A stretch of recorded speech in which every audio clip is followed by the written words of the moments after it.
की तरफ से मैं भावभीनी श्रद्धांजलि व्यक्त करता हूँ, कृतज्ञता ज्ञापित करता चाहता हूँ। माता जी कितना प्यारा शब्द है। मैंने माता का अर्थ आपको बताया। जननी यो जनयति सा जननी, जिसने जन्म दिया वो है जननी। कोई माता जी कहता है, और माता जी का मतलब दादी माँ हो गया कि नहीं हो गया? पर किसी डिक्शनरी में नहीं, किसी शब्दकोश में नहीं, भारत में ही दुनिया की सबसे पहली पूजा की तरकीब क्या है बोलो? यज्ञ। क्या है बच्चों बोलो? यज्ञ। क्या है? यज्ञ का सही उच्चारण, करेक्ट प्रोनाउंसिएशन है यज्ञ। क्या है? यज्ञ। क्योंकि इसकी धातु है यज्ञ और उसके 3 अर्थ होते हैं, देव पूजा, संगतिकरण और दान। देव कौन है? सबसे बड़े देव हैं माता पिता। सबसे बड़े देव माता पिता। और ये वृक्ष भी देव हैं, नदियां भी देवी हैं, इसीलिए हमने वृक्षों की पूजा की, हमने नदियों की पूजा की, और नाम भी चुन चुन के वेद से लेकर के रखे हमारे महापुरुषों ने। गंगा, यमुना, इनके सबके अर्थ हैं अलग अलग, मैं उस ओर नहीं जा रहा। इतने सुंदर सुंदर सार्थक शब्दों का उपयोग किया, लेकिन आज हमने नकल में कोई अकल लगाई नहीं और बस माता जी कहना छोड़ दिया, अम्मा जी कहना छोड़ दिया, बीवी जी कहना छोड़ दिया, हम कहने लग गए मम्मी, जिसका कोई मतलब ही नहीं भारत की संस्कृति और हमारी भाषा। देखो, अगर ये पूज्य पंडित जी कल रात को कहीं शादी में गए और आए 3-4 बजे, फिर 7-8 बजे जो हम तैयार होके उठे, पूजा पाठ हो गया, तो कहो भाई पंडित जी मुझको बताओ रात की शादी कैसी रही? ये कहें मिश्र जी बहुत धूमधाम से हुई। अब धूमधाम का मतलब क्या है मालूम है किसी को? धूमधाम, देखो सुनो, डिक्शनरी चेक कर लेना, मेरी बात को भरोसा न करना। धूम माने धुआं और धाम माने, अरे बोलो भाई साहब, धाम माने तीर्थ, 4 धाम। तो इतना बढ़िया यज्ञ हुआ, इतनी शानदार वहां की खुशबू और धुआं थी, वो तो धाम बन गया, इतना अच्छा संस्कार हुआ। लेकिन बाहरी हिंदुओं, अब तो नई पीढ़ी के लोगों, ड्रिंक कर लो, डांस कर लो, पूरी तरह से थक जाओ, कचूमन निकल जाए, फिर शाम को 3 बजे अब कहीं बेचारा ऊँघता हुआ दक्षिणा और द्रव्य के लालच में बैठा हुआ, या वचनबद्धता में मजबूर ब्राह्मण देवता बैठा होगा, तो अपन निधि अब करो। अभी सामान कोई आया नहीं, अभी शुरुआत की कोई गुंजाइश नहीं, कहीं पंडित जी शुरू करो। पंडित जी कितना समय लगेगा? अब पंडित जी का भी कचूमर तो निकल चुका, सारी रात बैठे बैठे वो भी कहेंगे जैसे लोहे की भवानी वैसे कोदों का अक्षर, बुलाओ भैया पर को हम शुरू करें, षोडशोपचार उसका ही कर दें। ये सब परंपराएं हमको सुधारनी होंगी, महापुरुषों की राह पर चलना होगा। नई पीढ़ी के लोगों को, नई बहन बेटियों को पुरानी माताओं से शिक्षा लेनी होगी, वो अभिमान छोड़ना होगा जो आधुनिक शिक्षा ने पैदा किया, क्योंकि जो अनुभव की चीज है वो किसी विश्वविद्यालय में नहीं पढ़ाई जाती। डिग्रियां जितनी भी हैं ये जजमेंट नहीं है सच्ची योग्यता का। योग्यता अलग चीज है, डिग्री अलग चीज है, योग्यता आती है अनुभव से। अच्छा देखो, हम पूजा पाठ करते हैं, यज्ञ करते हैं, सारे लोग आहुति देते हैं, क्या बोलते हैं? अभी इतना बढ़िया हवन को देख करके मेरी तबीयत मगन हो गई। मैंने गेट से देखा, कौन आया था मेरे पास, कोई बच्चा आया था। मैंने कहा भाई हवन कुंड कहाँ से लाए, बड़ा बढ़िया है। मन प्रसन्न हो गया देख के, इतना बढ़िया यज्ञ हुआ। ऐसे होना चाहिए। ब्राह्मण को तो सभी लोगों का उदाहरण बनना चाहिए। उसका सच्चा वैभव क्या है? सत्य। बुरा लगे चाहे अच्छा लगे प्रधान जी को, उसे सही बात कहनी चाहिए, क्योंकि ब्राह्मण का स्वभाव है सत्य। सत्य की रक्षा वो नहीं करेगा तो कौन करेगा? जिसकी दुकान है, जिसकी फैक्ट्री, वो बेचारा सच बोल ही नहीं सकता। राजनीति के लोग तंग करेंगे, दूसरे लोग तंग करेंगे, व्यापार का डाउनफॉल होगा। इसलिए ब्राह्मण के पास दौलत नहीं होती। किसी जमाने में गरीब ब्राह्मण था, भैया गरीबी में ही धर्म की रक्षा हो सकती है, अमीरी में तो धन की रक्षा होगी, धर्म की रक्षा कहाँ होगी। इसलिए सत्य है ब्राह्मण का वैभव। और दूसरी चीज क्या है, क्षत्रिय का क्या है वैभव? यश। अपयश न मिले। राम कहते हैं कि मुझे मृत्यु से कोई भय नहीं है, लेकिन अपयश से मैं डरता हूं। तो क्षत्रिय का धन क्या है? यश। और श्री, ये वैश्यों का धन है, धर्म भी है कि वह श्री की, संपदा की, वैभव की रक्षा करें। कोई भूखा सोने न पाए जहां तक उनकी नजर जाए, कहीं पर भी जो है अत्याचार न होने पाए अभाव की वजह से। अब उस पवित्र यज्ञ को करते हो तो क्या बोलते हो? ब्राह्मण देवता कई बैठे हैं यहाँ मेरे मित्र, एदम नाम, ये मुझे बहुत पसंद है और जब मौका मिलता है मैं इसे कही देता हूँ, क्योंकि बड़ी प्रेरणा देने वाला है, बड़े सरल शब्द हैं, समझ में आने वाले। एदम नाम। आज घोर कलयुग आ गया, लोगों ने ना को मिटा दिया। अब कहते हैं ईदम मम।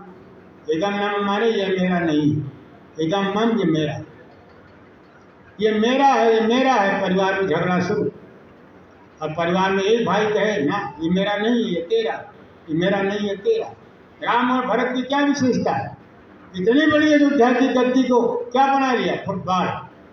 प्रभु राम कहते हैं ना, प्रश्न ही नहीं होता, मर्यादा तोड़ूंगा वापस जाके। और प्यारे भरत क्या कहते हैं? अरे मैं राज करूंगा, भैया की जगह बैठूंगा। कहीं नहीं, मैं तो नंदी गांव ही जाऊंगा, ले आओ चरण पादुका। क्या कमाल की हमारी संस्कृति है बेजोड़। है कोई दुनिया में ऐसा उदाहरण?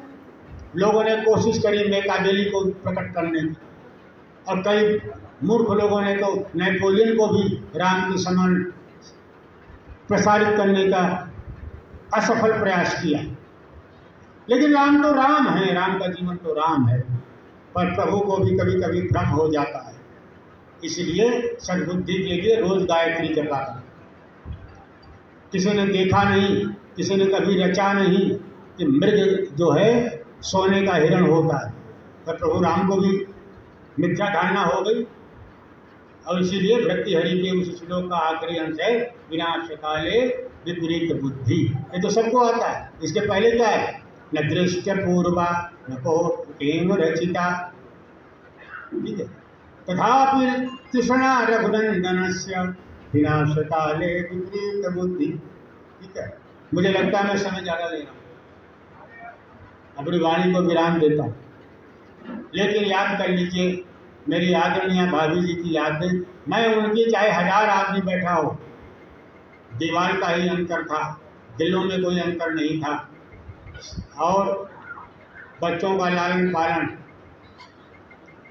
सालों तो रोजाना दीपू अनुराग की मालिश उन्होंने अपने हाथ से करी है। उनके एहसान को मैं नहीं भुला सकता आखिरी सांस तक, और इसीलिए चाहे जहाँ मिले मैं उनके चरण छूता था। ये मेरी संस्कृति। भाई साहब के चरण छूता। एक जगह शादी में थी, जब मैंने आपके पैर छुए तो जिनके यहाँ हमारे यजमान थे उनका आप तो बुलाया, संस्कार आप कराओगे। मैंने कहा वो ठीक है, आपका आदेश पालन। अच्छा वो आपके रिश्तेदार थे? मैंने कहा हाँ, इसमें आपको आपत्ति? तो लोगों को कुछ भी लगे, मुझे गर्व होता है, ये दोनों ही हमसे बड़े हैं और इन दोनों को मैं प्रणाम करता हूँ और इनका एहसान मानता हूँ कि इस इलाके में धर्म की ज्योति इन्होंने जगा के रखी है, ब्राह्मणत्व को इन्होंने सुरक्षित रखा हुआ। भारद्वाज गोत्र में पैदा हुए, चले गए होंगे राजस्थान आपके पूर्वज साहब, लेकिन भारद्वाज का आश्रम तो मेरे पास ही है प्रयाग में, वो तो आपके यहाँ नहीं है। जहाँ इलाहाबाद यूनिवर्सिटी है, भारद्वाज आश्रम प्रयाग में है और मैं प्रयाग और अयोध्या के बीच का हूँ, ये मेरा गर्व है। ठीक है, कुछ लोग नहीं मानते जन्मना जात पात को, न माने, लेकिन कुछ तो लहर रहती है, कुछ तो असर होता ही है, ठीक है ना। वकील का बेटा वकील ना बने लेकिन कुछ तो वकालत आती है, पंडित का बेटा कुछ भी ना बने लेकिन कुछ तो 2-4 आरती उसको याद ही हो जाती है। इसलिए जन्म का भी असर होता है, इसमें कोई दौड़ नहीं। हमने देखा अपनी आर्य समाज में कई निचली कौम के लोगों को हमने गुरुकुल में पढ़ा के पंडित बनाए हैं, लेकिन ना उनकी पीढ़ी छूटी, ना उनका जो है खान पान दूसरा वाला छूटा, और उन्हें अपने धोती और कुर्ते पर भी गर्व नहीं है, जो कि ब्राह्मण और बनिए इनकी तो ड्रेस ही यही हुआ करती। अफसोस हमारी भाषा नहीं रही, हमारा पहनावा नहीं रहा, हमारी संस्कृति नहीं रही। हमने माता जी बना लिया दादी जी को, हमने मम्मी बना लिया माता जी को, हमने पापा और डैड बना लिया अपने पिताजी को। हम कहाँ जा रहे हैं? हम राम का नाम की माला जपने के अधिकारी हैं क्या? मेरी बहनों, माताओं, सज्जनों, देवियों, प्यारे बच्चों, एक वाक्य है, राम को मानना। रामलीलाएं शुरू होंगी, हर साल आनंद आता है, वही उत्साह होता है। जो लोग आयोजन करते हैं उनका कर्ज हमारे कंधे पर है, देखना चाहिए, प्रेरणा मिलती है। तो राम को मानना एक बात है, राम की मानना वो दूसरी बात है। राम की हम मानते नहीं, हम केवल राम को मानते, इसलिए हमारा भला होता नहीं। अपना भला चाहो, कल्याण चाहो तो राम जैसा त्याग ले आओ। अरे रामायण पढ़ते हो, पूरा अध्याय पढ़ते हो, कोई बात नहीं, दो चौपाई पढ़ लो, लेकिन भाई से प्यार करो, राम और भरत की तरह। रामायण पढ़ते हो, भाई से मुकदमा लड़ते हो, आपको रामायण पढ़ने का कोई हक नहीं। चलो, परमात्मा करे आदरणीय पूज्या भाभी जी की आत्मा को सद्गति और शांति मिले। हम सभी जानने वालों को, रिश्तेदारों को, सगे संबंधियों को, परिवार के लोगों को, और विशेष करके देवता स्वरूप उनके पति आदरणीय भाई पंडित लालचंद जी को सहनशीलता मिले, धीरज मिले, संभलने की ताकत मिले, और बच्चों को प्रेरणा मिले, उनकी सेवा करें, उनके स्वास्थ्य का ध्यान रखें, और अपने आप भी अपने चरित्र को, अपनी सच्चाई को, अपनी पूजा को, अपनी भक्ति को संभाल के रखें। धन्यवाद, आप सबका बहुत बहुत धन्यवाद। ओम शांति।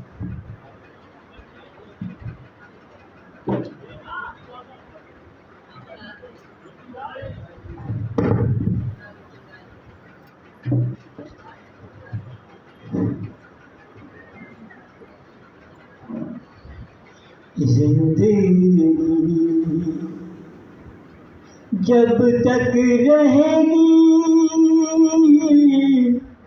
फुर्सत न होगी काम से। कुछ समय ऐसा निकालो, प्रेम कर लो श्री राम से। आदरणीय आचार्य जी, पंडित जी, प्रिय बंधुओं, मातृशक्ति, आज हम एकत्रित हुए हैं एक महान देव सजरी देवी को श्रद्धांजलि देने हेतु। मैं तो उनको सदैव अम्मा जी से ही, अम्मा जी यानी के कहता था, बड़ी ही हंसमुख और प्रेममयी और शांतिमयी ये प्रतिमा थी। आज उनको याद आ रहा है। एक दानवीर भी थी, राजस्थान में उन्होंने कई मंदिरों में, आश्रम में अपने स्थान तैयार करवाए, और इस मंदिर की उन्होंने बहुत सेवा की। उनकी डोली भी यही आई और उनकी शव यात्रा भी यहाँ से चली। देखिए कैसी विडंबना। वो एक महान देवी थी। इस युग में भी वो कई वर्षों तक इस धरा पर एक देवी के रूप में अवतरित हुई थी। मैं तो यही मानता हूँ। और उनके जब यहाँ उनकी अर्थी आई तो यहाँ की जनता का इतना प्रेम भाव कि वो सोच भी नहीं आने के सकते थे, और सब यही होड़ने लगे थे कि हम उनको प्रेममयी साड़ी कैसे चढ़ाएं। और फिर जब यहाँ से अर्थी निकली, इंद्र देवता भी खुश थे। यहाँ से बादल छाए हुए थे, आज देखिए कितनी धूप है, लेकिन वो प्रेममयी माँ अम्मा जी की हृदय में सबको प्रेम था, और उस प्रेम में भी बादल छाए हुए थे। जब शमशान भूमि में उनके दाह संस्कार कर दिया गया, यमुना मैया बार बार उसके आगे एक दीवार थी, उसको तोड़कर उनको अपनी गोद में ले लिया।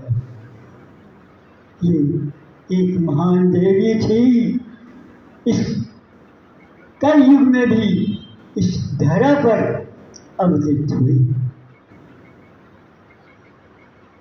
मेरे पास उनके लिए कोई शब्द नहीं है। देखिए, उनके बच्चों ने, हरि जी ने और पवन जी ने अथक सेवा। जब भी उनको कुछ होता था तो वे पागलों की तरह चलते थे और कहते थे, माँ ऐ जननी माँ, कैसे ठीक होगी थी।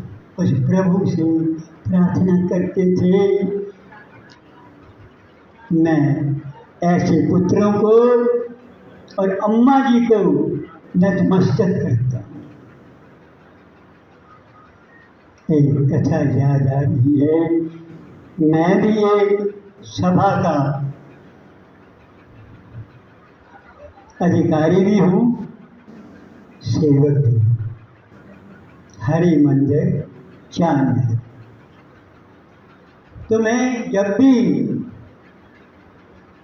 श्रद्धांजलि देता हूँ तो केवल मेरा एक ही आधार होता है कि जब तक आपका जीवन है आप अपने माता पिता की सेवा करें। इससे बढ़कर कोई भी सेवा नहीं।